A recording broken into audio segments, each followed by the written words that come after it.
जल्दबाजी में कार्य करना यह असफल व्यक्ति की निशानी है। हमेशा स्वयं से ईमानदार रहो। अच्छे से योजना बनाकर कार्य करे।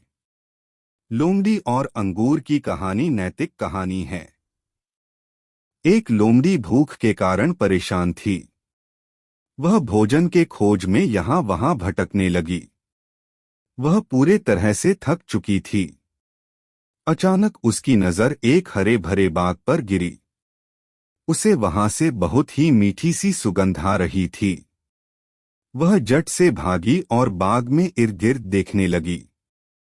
वह जैसे कदम बढ़ाती थी उसे सुगंध और भी ज्यादा आने लगती थी। लोमड़ी की भूख सुगंध के कारण और भी बहुत तेज हो गई थी। कड़ी मेहनत के बाद उसने देखा कि बाग तो अंगूर की बेलों से भरपूर भरा हुआ है। वह खुशी के कारण झूम उठी। वह रसदार, मीठे, रसीले बेलों को खाने के लिए बहुत आतुर थी। उसने आव देखा न ताव बेले खाने के लिए जोर से छलांग लगाई, पर वह धड़ाम करके नीचे गिर गई। उसने दूसरी बार प्रयास किया पर वह असफल रही। तीसरी बार प्रयास किया पर फिर से असफल रही। फिर आक्रोश में वह दूर से भागते हुए जोर से छलांग मारा, पर इस बार तो बहुत बुरी तरह असफल हुई।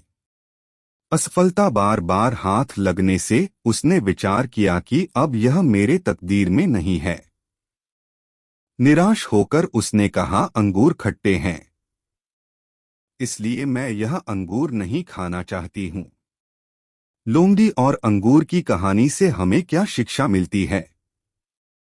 लोमड़ी और अंगूर की कहानी से हमें क्या शिक्षा मिलती है कि लोमड़ी और खट्टे अंगूर की कहानी से हमें यह सीख मिलती है कि सफलता ही असफलता का अगला चैप्टर है। इसलिए हमें हार नहीं माननी चाहिए। अगर लोमड़ी ने और भी प्रयास किया होता तो जीत अवश्य होती।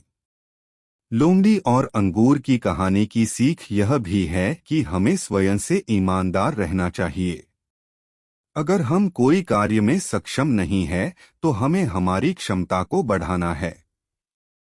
हमारे कमियों को नजरअंदाज नहीं करना चाहिए। जल्दबाजी में कार्य नहीं करना चाहिए।